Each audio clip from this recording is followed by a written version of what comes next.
morning, family. Today I'm coming to you live from my kids' trampoline. I know that's a random place to talk to you from today, but happy Friday. Welcome to Recharge.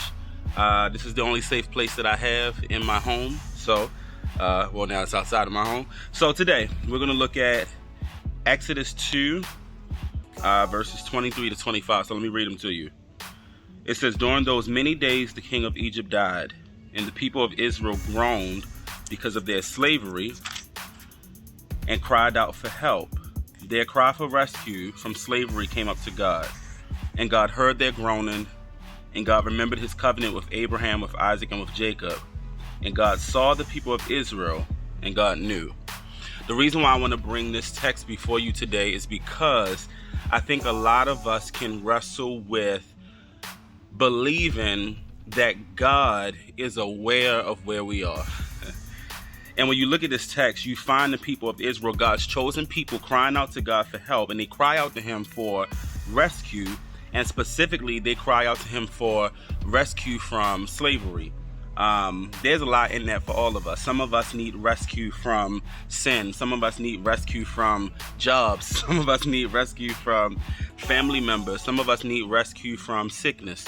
Some of us need rescue from pain and hurts and aches and bodily injuries, and we can go on. But we know in the context of this passage, God's people were dealing with oppression.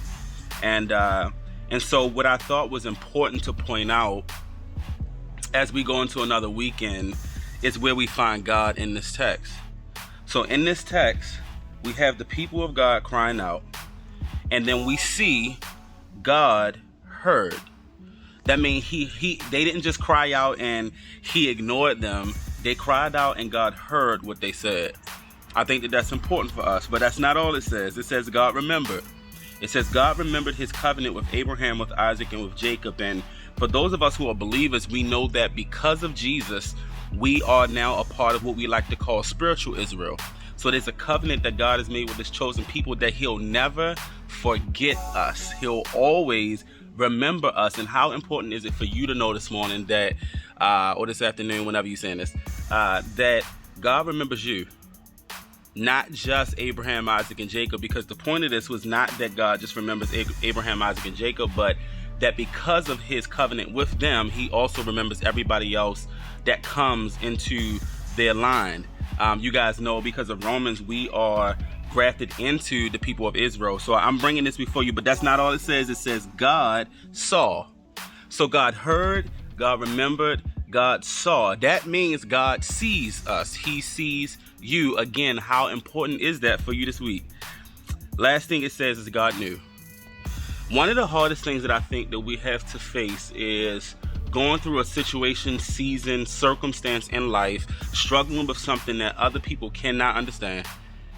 But God looked at that situation and he knew where they were. He knew what they needed.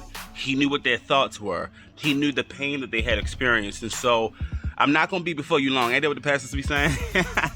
But I just want you to know that if this week you felt like, God, where are you? If this week you felt like, God, I need you, I want you to know that God hears you. I want you to know that God remembers you. I want you to know that God sees you. And I want you to know that God knows you. He knows where you are. So you can move forward this weekend with faith. Faith, trusting in the God who does all those things that we see in this text. I love y'all. I'm about to jump on this trampoline. I'll see y'all Sunday.